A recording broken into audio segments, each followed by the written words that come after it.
আমার কথাকে তুমি মূল্যায়ন করার চেষ্টা করো। আমি তোমাকে পরামর্শ দিয়েছি, তোমার বাপের জমিদারি আছে, বড় ব্যবসা করো। টাকা কম আছে কলা বিক্রি করে খাও, তার চেয়ে টাকা কম আছে চকলেট বিক্রি করে খাও। যদি চকলেট বিক্রি করে খাওয়ার টাকা না থাকে তাহলে মানুষের বাড়িতে কাজ করে খাও। যদি মানুষের বাড়িতে দোকানপাটে কাজ করে খেতে না পারো তাহলে ভিক্ষা করে খাও। ভিক্ষা করা টাকা দিয়ে চাউল কিনে ভাত খেয়ে ইবাদত কবুল হবে।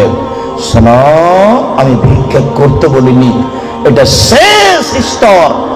ভিক্ষা করা টাকা দিয়ে চাউল কিনে ভাত খেয়ে ইবাদত কবুল হবে। শোনো, ভিক্ষা করা টাকা দিয়ে চাউল কিনে ভাত খেয়ে ইবাদত কবুল হবে। যৌতুকের টাকা দিয়ে চাউল কিনে ভাত খেয়ে ইবাদত কবুল হবে না।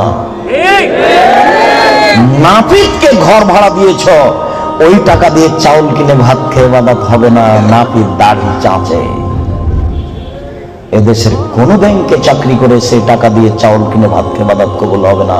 তুমি ধর্মকে পাগল মনে করো না কিছু। শোনো, কোন এনজিওতে চাকরি করে সেই টাকা দিয়ে চাউল কিনে ভাত খেয়ে ইবাদত কবুল হবে না।